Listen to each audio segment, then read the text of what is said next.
Karon Enero 5, 2025, karon mao ang Domingo sa solemnidad sa Epifania sa atong Ginoo. Tema: ang tinuod nga pagkabantugan. Nahibalo ang tulo ka mga mago nga diha sa pag-abot kining talagsaong kometa. Nagapasabot kini nga adunay bangkitang hari nga matawo sa kalibutan. Wala nila makita kining hari sa palasyo ni Herodes. Apan diha nila nakaplagan siya diha sa usa ka pasungan uban kang Maria ug ni Jose. Ilang nakatunan nga ang pagkabantugan dili makita diha uban sa mga gamhanan o pagpangitason. Apan diha kini makita sa mga tawo nagpakaubos ug nagbuhat sa maayong kabubud-on sa Ginoo. Hinaot unta nga kita magbaton sa kaisog sa pagsunod sa dalan sa pagpakaubos. Ang dalan nga gitahak nga gayon ni Kristo. Palihog Manilo.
Sa ngalan sa Mahal ug sa Anak ug sa Espiritu Santo.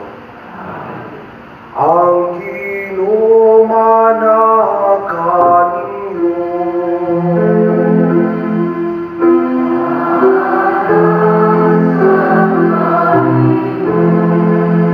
Mga igsuon, maghinusol kita sa atong mga sala aron maandam kita alang sa pagsaulog sa santos nga misa.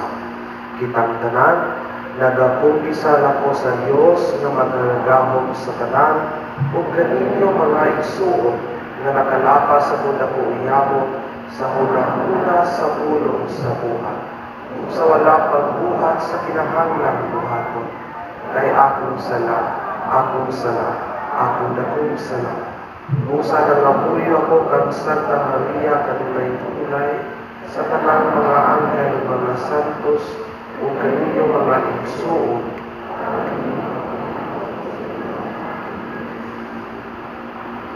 Kaluyan o kita sa Diyos na makagagahom sa tanan o pasayloon sa atong mga sala dan unot kita niya ngadto sa kinabuhi dayon.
Maya sa Diyos ito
magampo kita.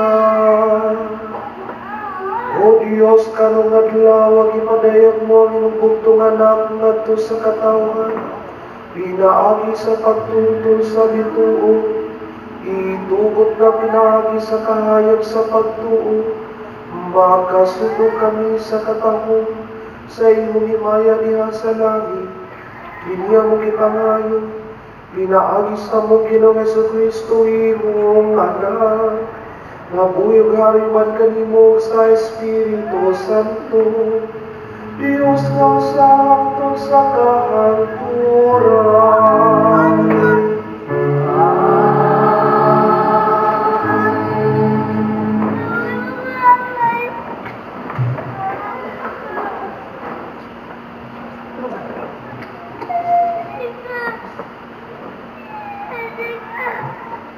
Kinudlo, gikan sa basahon ni Propeta Isaias.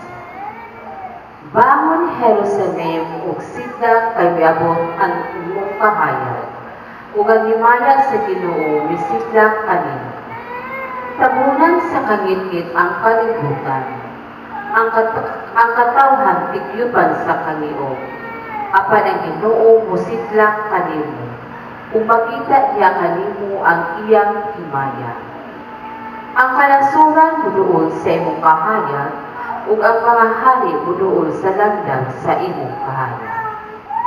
Tan-awa ang imong palibot, makita mo nga nagtigong sila ug buduol kanimo. Gikan sa laing dapit, mangabot ang imong mga anak nga lalaki, ug bubuson ang imong mga anak nga babae. Malipay kagayon ini kakita mo niini. Mukusog pagpitik ang imong kasing-kasing tungod sa kahina. Kay ang bahandi sa dagat, mahianhaman kanimo. Ang bahandi sa kalasuran, maimo man. Mulukop sa kanang kabelyo, sa milya ug sa ipa. Ang tanan gikan sa siba, magdadag bulawan ug insinso, o mag-awit silang mga pagdahig alang sa Ginoo. Ang pulong sa Ginoo.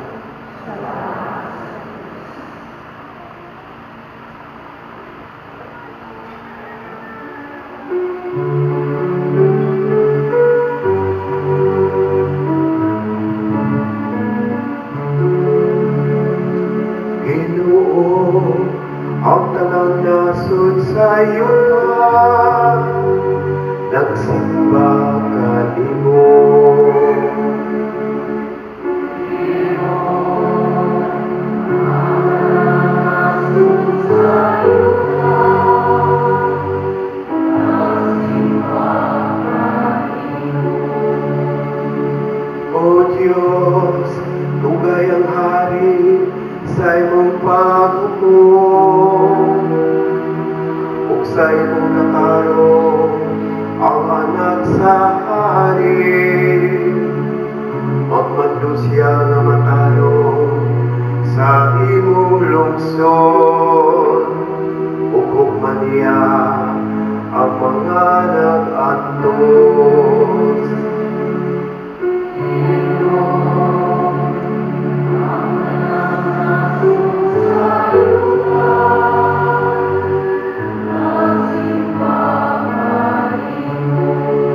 buwan.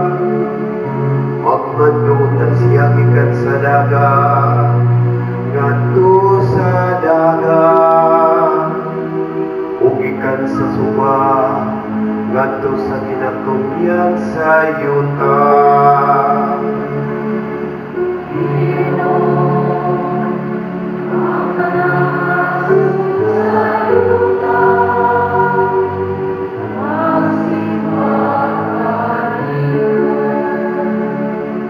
Ang mga hari sa Tarsis ug Punapulo, magdalaw mga gasa.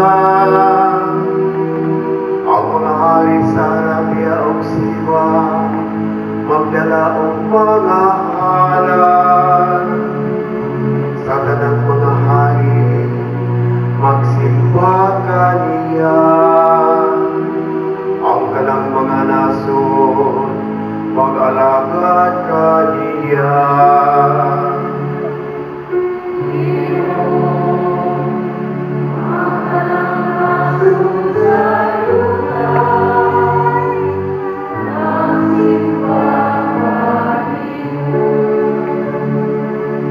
Kay magluwas siya sa kabos, kung magsangpit siya.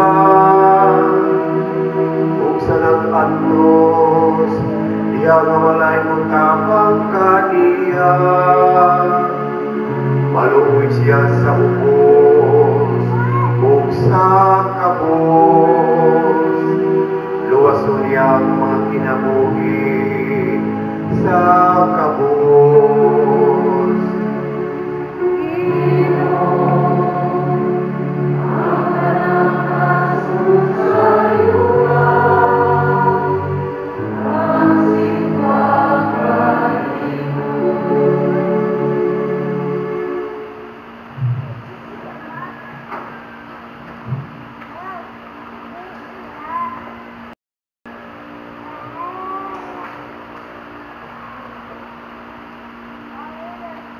Kinutlogikan sa sulat ni San Pablo ngadto sa taga-Efeso. Sa walay duha-duha, nakadungog kamo nga ang Dios pinaagi siyang grasya, naghatag kanako nining buhata alang sa inyong kaayuhan. Gibutyag ug ipadayag sa Dios kanako ang iyang ginako nga laraw, sumalang sa gisulat una kaninyo sa dakil. Kaniadto wala kini ibutyag ngadto sa mga tao. Apan karon ipadayag na kini sa Dios pinaagi sa Espiritu ngadto sa balaang mga apostoles o mga propeta.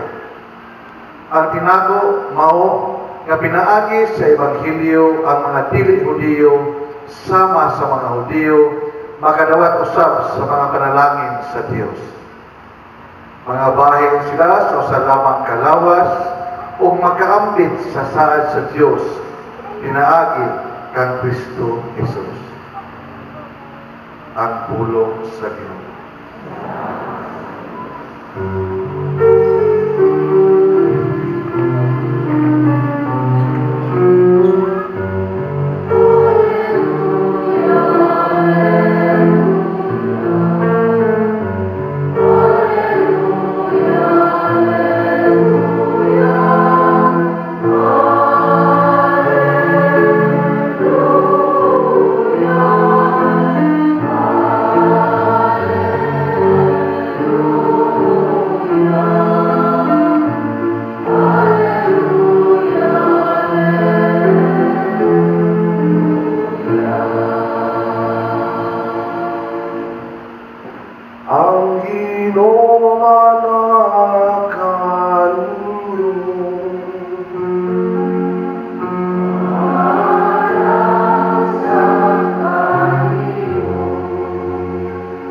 Kinutlogikan sa Ebanghelyo, sumala ni San Mateo.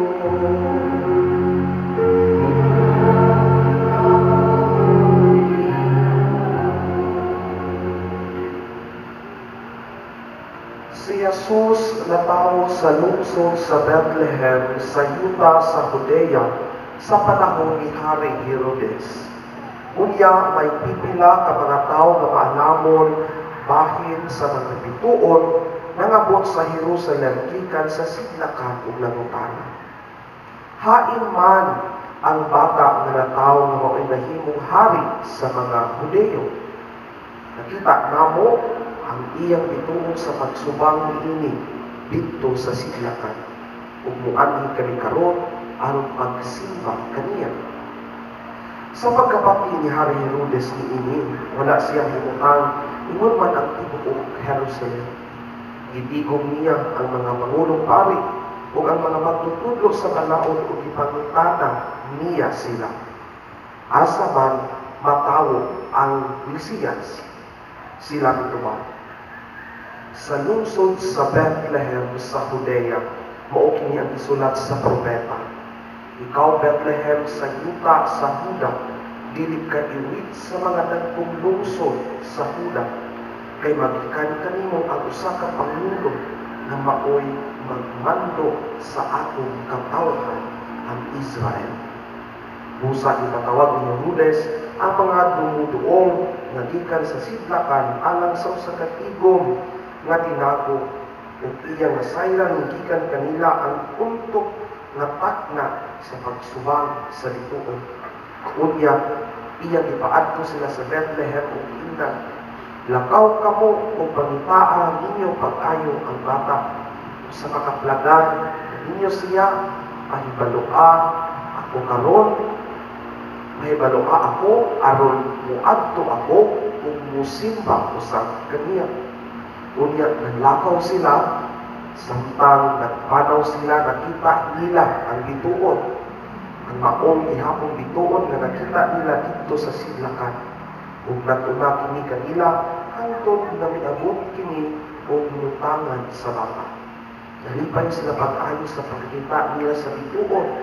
Unya, nisulod sila sa balayo ilang nakita ang bata uban sa iyang inahan na si Maria. Nagluhod sila o misimba kaniya. Unya, iaplihan nila ang gisudlan sa ilang mga dasa o mihalad sa kaniyang bulawan, insenso o mira.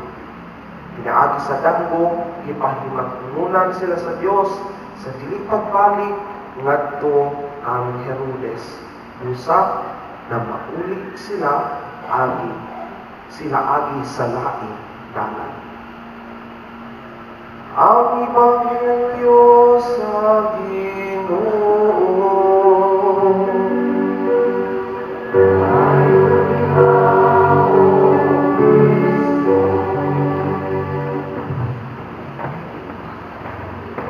Mayong buntag sa tanan. Iliya sa nanay mong kilid be o i-greet sa o Happy Three Kings.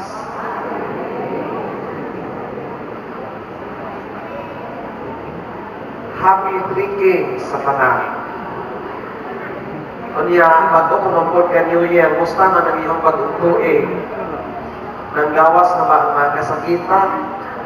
Sakit sa tuhod, ang mga bibi, kaya kanunay kaon, mga lagwik kayong pagkaon.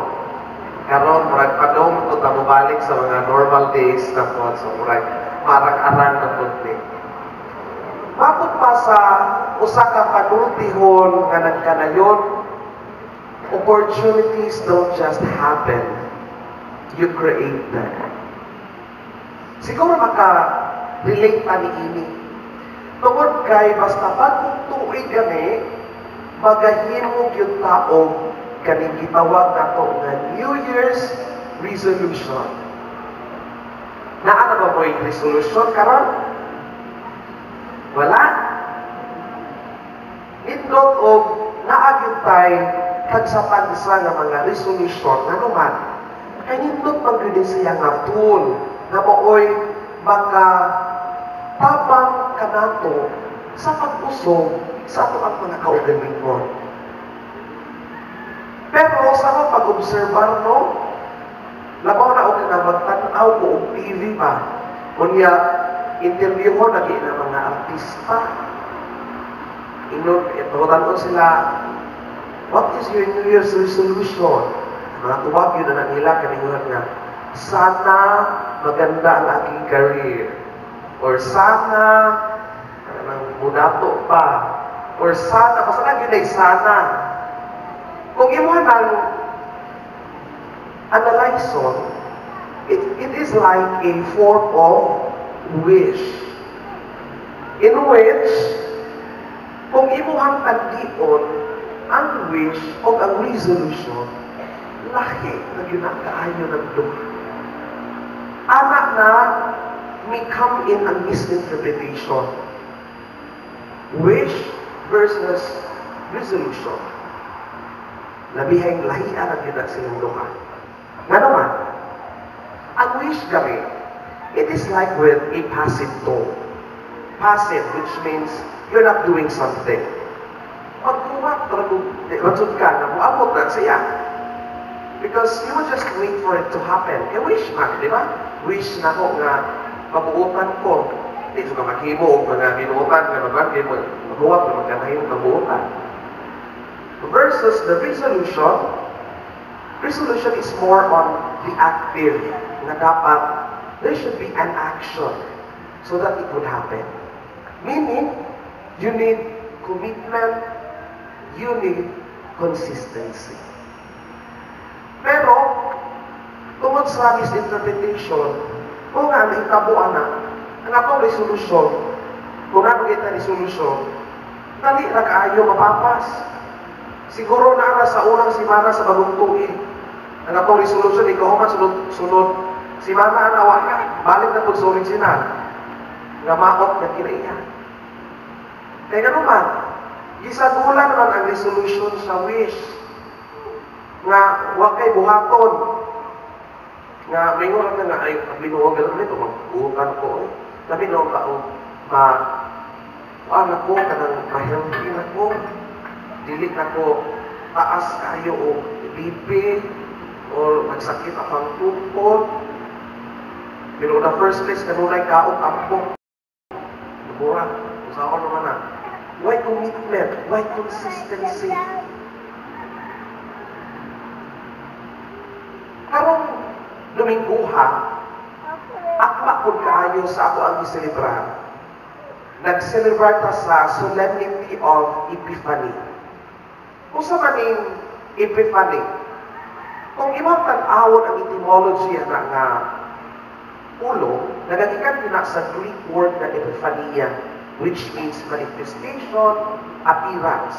That is why, kanito nga piyesta, i-symbolize na siya atong three kings, and then naibituon, in which mo kulipan sa atong Ebanghelyo.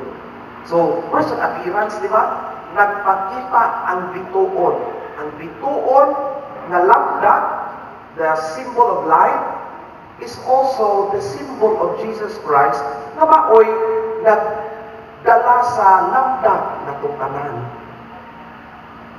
So in other words, kung siya o revelation, nagpakita. Kaya na pag sa ibabaw ang bituon, meaning nagpakita sa tanan.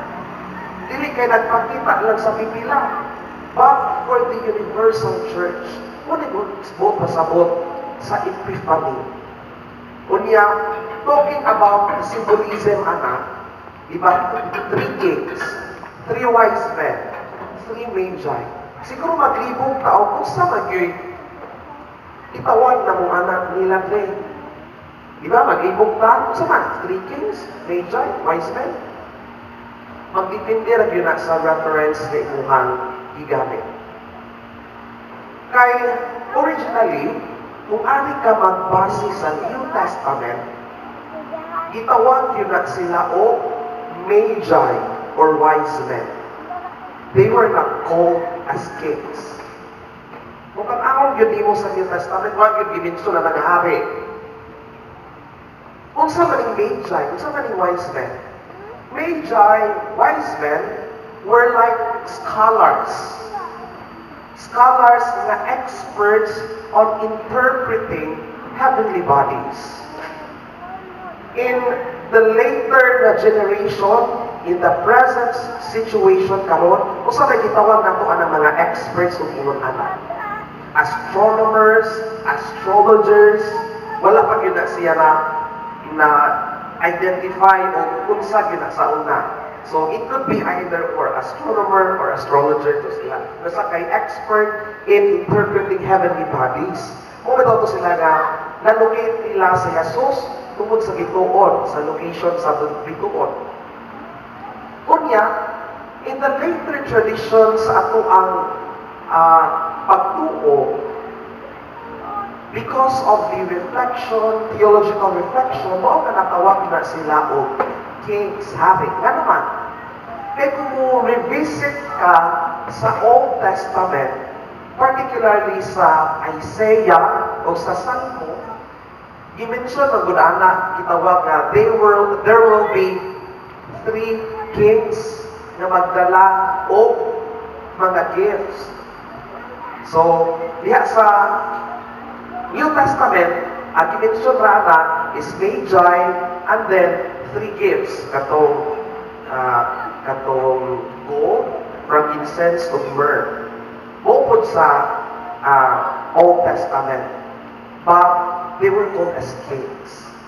That is why in the later tradition, koto nga, dapat kapod na to, o tungod sa pagpamalandong sa mga theologians diha sa atong pagtuo, o nga later, natawag na siya o 3 kings. Mao nga, o punay naanda na nato nga gitawag nato siya nga tulo ka mga hari. Unya, talking about resolution and then epiphany, ang connection ani is like the situation of the Magi. They were just not kanang nag-wish, ano sila nag-wish na wish ang tanako, Lord, na nakita ka na mo. Wala sila nag-wish. They were doing something. They were doing action aron makita o malukit na si Jesus. Mibiyak sila sa ilang panimalay for a very distant na journey. Along their journey, liha sila yung mga challenges na mga ipagsaguban. Kaya imagine, layo kayo to nga distansya, layo kayo nga lugar to. Ya, di-share ko ba yan to? Ya, ilang isakyan na kami. Mabdan sila o gabi o buntag. So buntag, kinainitan. O gabi, kinatugnawan. Kay extreme bayaan, temperature o isyento. Kung gabi, bugnaw, kinakayo. Bugnaw pas lus bagyo. Unya o buntag, kinainitan. Di ka bugman kanugayan, anak, na kung sa'yo nga na nangagilantan pa, kanang subawat. Pero, wala gito nila tanawa. Nanigamot yun sila. They were doing something so that it would happen. Ingon ana o takod sa ato ang kinabuhi. Di kayo magsitting treaty lang ta. But, we should do something aron ma-witness and then we encounter the light, Jesus Christ. Mga diha sa ato ang kinabuhi, hinaot na ato ang pagning tanawon na imahe. Kita usab ang magdala sa labdang ngadto sa atong mga kaigsuonan. Dili kay kita mo'y magdaog kabuang ngadto sa ato ang mga katrabaho o magdaog mga kadaot ngadto sa uban. Pagmanikam ka nga ato ang dakon ang kahayag ngadto sa uban, and we should be like Christ na mahimong lamdagpod sa uban. O nga hinaot niya sa ato ang bagong nga tuig, we should go beyond wish. But we should take action for a change. Because an epiphany, a situation diha, it tells us that transformation always starts with an action. Di yung ka mausog kung di yung ka mulihok. Oo nga, lihok aron ikaw mausog to become a better version of yourself. Hinamon pa.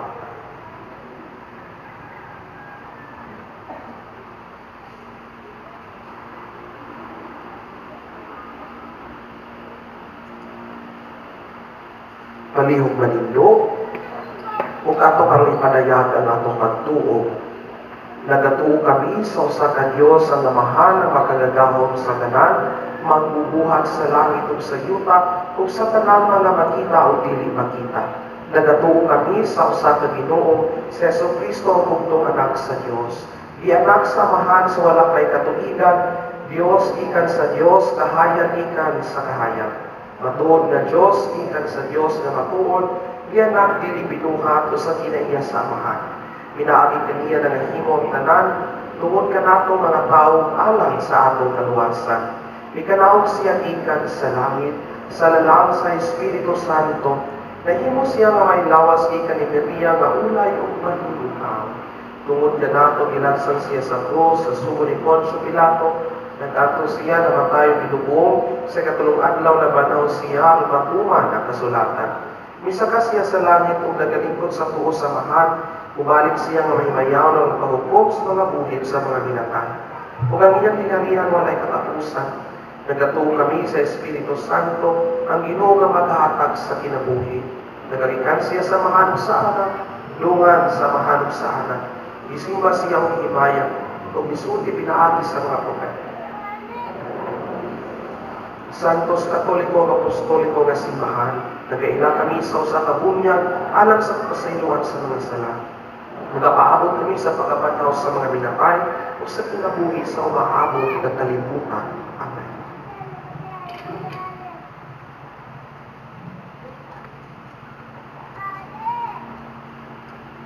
Niining ang tawa sa lihan at mga katawhan gikan sa layong dapit, miabot ang sa pagsimba kan Jesus nga Ginoo.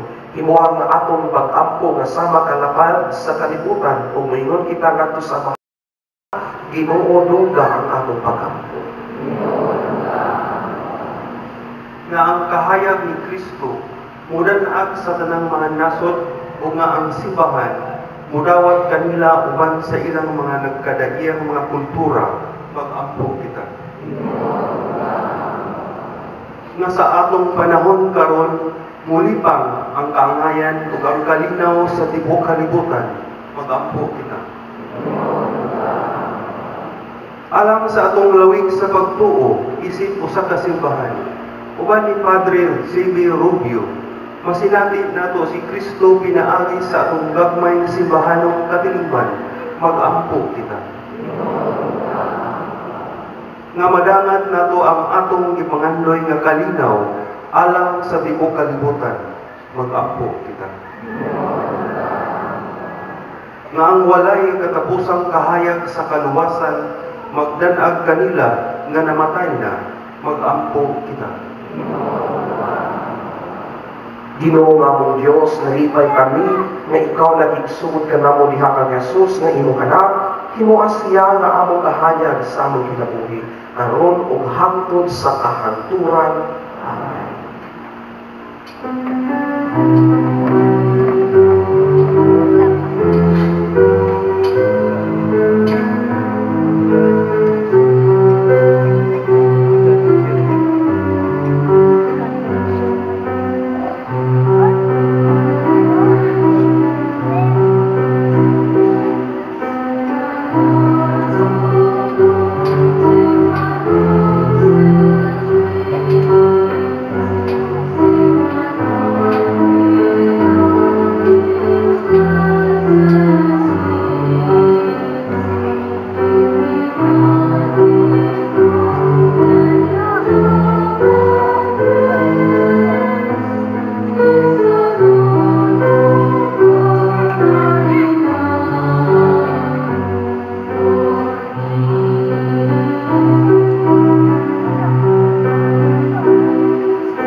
igsoon pag-ampo kamoranan ako ng inyong sakripisyo na papunta sa Dios nga mahan makagagahon sa tanan.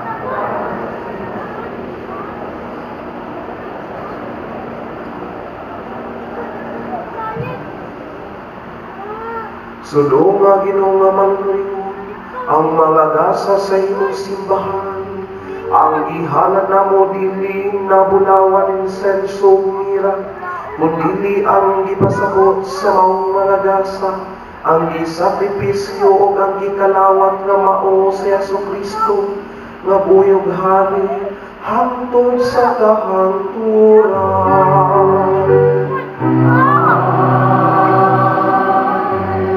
Ang Ginoo nga nakaninyo,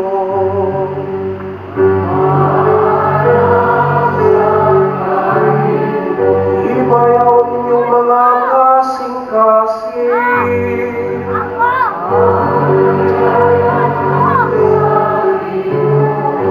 Magpasalamat kita sa Ginoo nga atong Diyos.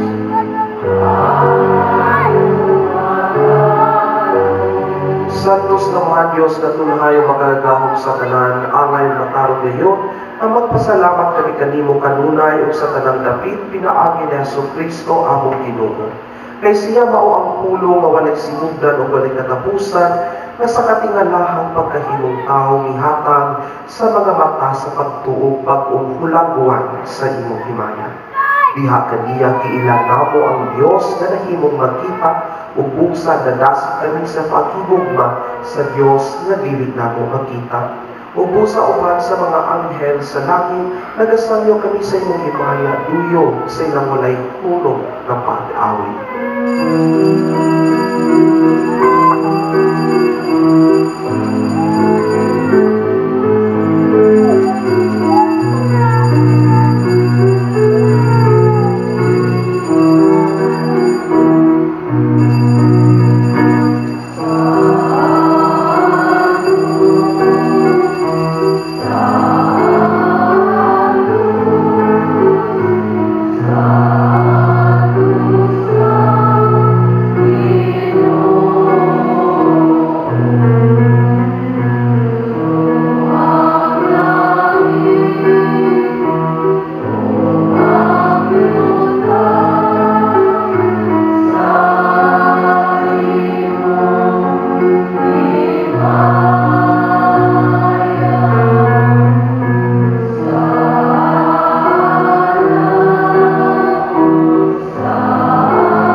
Santos kayo ikaw, O Ginoo, ang tuburan sa tanang kasantos.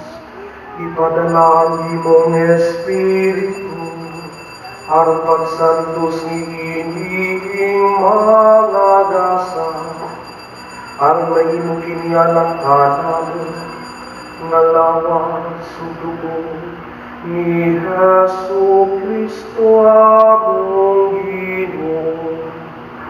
Sa pagpasakit sa iyang kaugalingon, ikuha siya upan, ipasalamat kalingon, ipigas ug mihatag ni ngadto sa iyang mga tinun-ano Ginoo.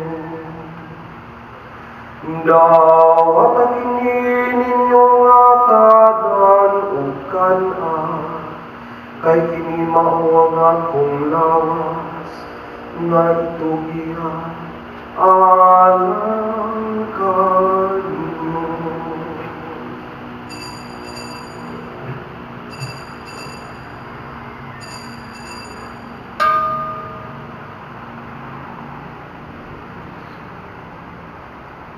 Sa samang paagi, tapos ang panihapon, mipuha siya sa kalis, mipasalamat kanimo pamusa, mihatag niini, ngadto sa iyang mga tinun-ano, nino.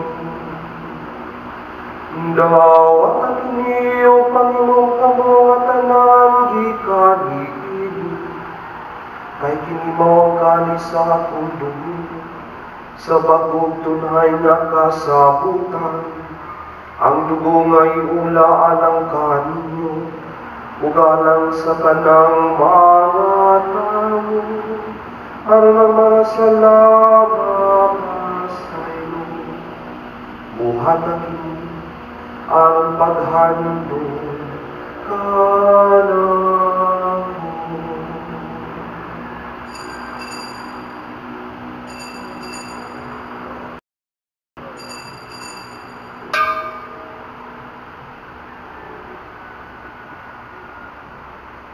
Kini ang misteryo sa pagtuon,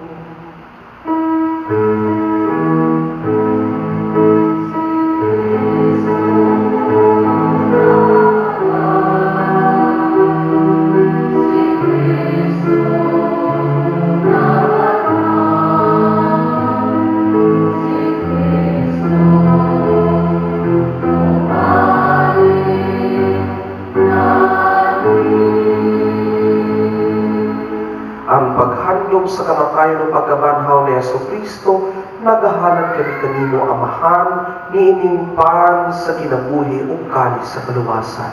Nagapasalamat kami kanimo tungod kay imo kami giisip nga ngayan nga mga tubagog mo alagad kanimo. Imo nga kami nga mga lawas sa lawas sa dugo ni Kristo, magkahiusa diha sa Espiritu Santo. Hinumdumi Ginoo ang imong simbahan sa tibuok kalibutan. Himuha nga mahibig kami diha sa tugma uban ni Francisco among Papa, ni Alberto among Obispo o sa tanang mga pari. Hinumdumi sa among mga igsoon nga nangamatay, malauman nga mapanhaw sila ng tanang nangamatay diha sa imong kaluoy, dada silang tanan sa pagsudo sa kahayag sa imong naong. Aloy kaning tanan. Himuha kaming angayan nga makaambit sa kinabuhing tunhay uban ni Maria, ang inahan nga ulay sa Dios, uban sa mga apostoles, ug sa tanan nga mga santos nga nagatuman sa imong kabubuton, latas sa katuigan. Uban kanila, amo ikaw nga daygon, ug amo ikaw nga himayaon, pinaagi ni Jesucristo, imong anak.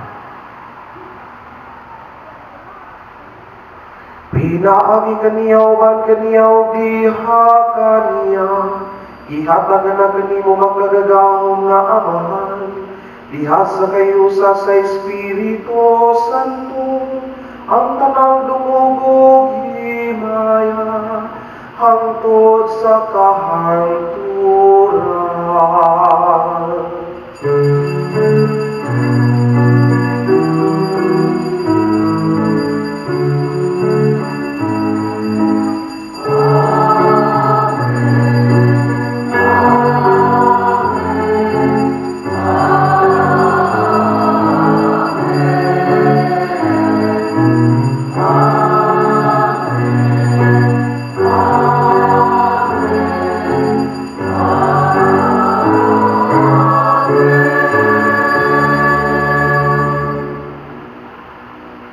Karon mag-ampo kita sa mahal ug gamito ng mga pulong nga gitudlo kanato sa ato manunubos.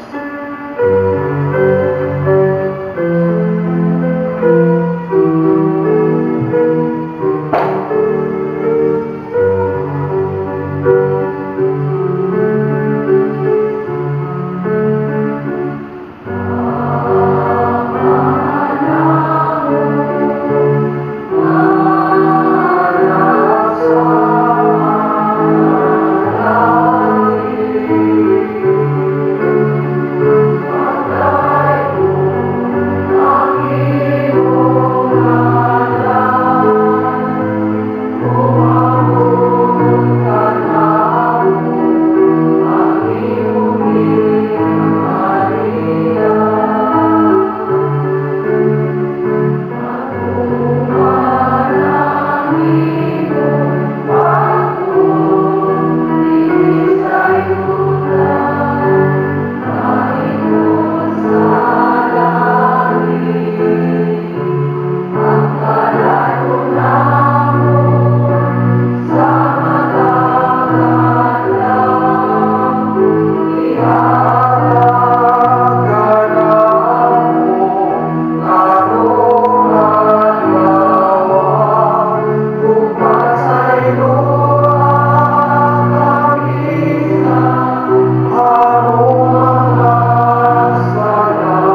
kami kanimo Ginoo nga imo kaming luwason sa tanang dautan, hatagi kami sa kalinaw ning panahona, aron tinabangan sa imong kaluoy, mahalikay kami kanunay sa sala ug mahilayo sa tanang kasapok, samtang nagapaabot kami nga malaumon sa pagbalik ni Jesucristo among manunubos.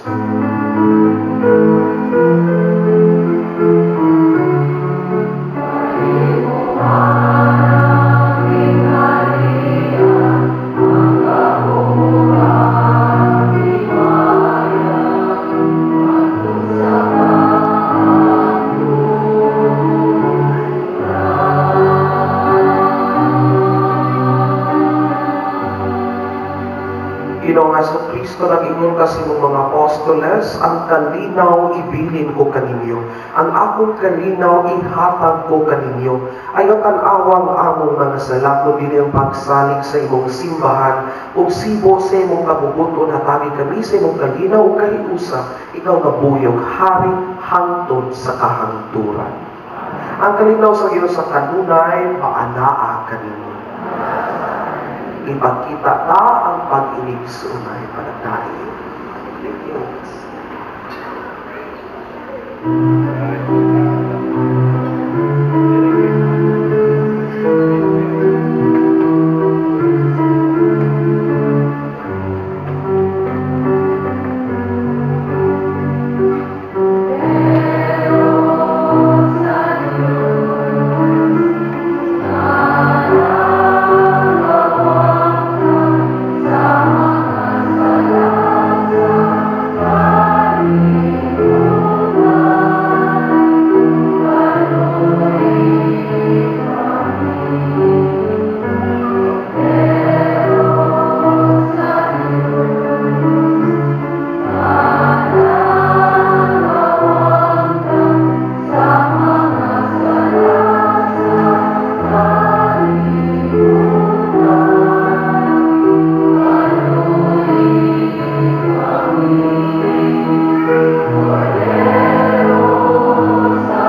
Kini mao kadero sa Dios nga nagawagtang sa mga sala sa kalibutan, bulahan ang ginapit alang sa panihapon sa Ginoo.